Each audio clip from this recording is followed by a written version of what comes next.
Laban ko mga kababayan, imagine mo kung gaano ka ungrateful, gaano ka demonyo ang Marcos Jr. at ang Lisa Smug sa taong bayan. Tinraidor tayong lahat. Hindi lang ako, lahat tayo. Yung mga homeowners na sinasabi ko, yung mga magsasaka.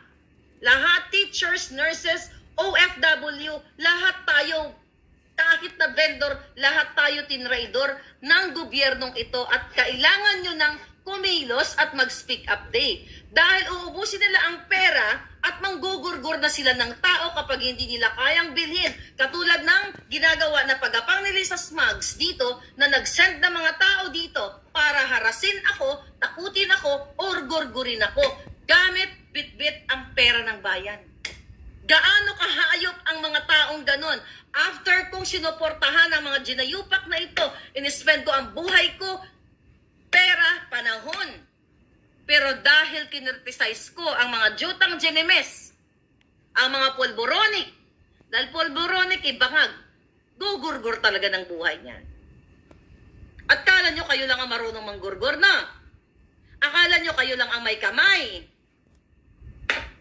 Lisa, kahit magbit-bit ka pa ng pinaka malupit, okay, na malupit na ano mo, na panggugo ng tao mong manggugurgur, hindi ka makakasiguro kung sinong unang matutumba. Hindi lang kayo ang may ngipin at kamay. Tandaan mo. At itadrag kita dito. Papasikatin kita sa buong mundo na ikaw, Maria Luis Cacho Araneta Marcos Butod Budlok Butod ay manggugurgur ng isang vlogger. At hindi lang vlogger, manggugurgur ng Pilipino. Kaya kahit anong gawin mo, kahit hawak mo pa ang pera ng bayan, pera namin ngayon, ikaw ang pinakawat, powerful dyan sa Pilipinas, hindi mo ako kaya. Dahil hindi mo ako kayang bayaran. Akala mo magwawagi ka? Dahil po kinangina ka? Dahil ikaw ang presidente? Hindi kita papayagan. 10 na mga judgmon mo, nakatabi mo. Bangag, sabi ni Christy Lever. Bangag talaga, palangga. Pulboronic eh.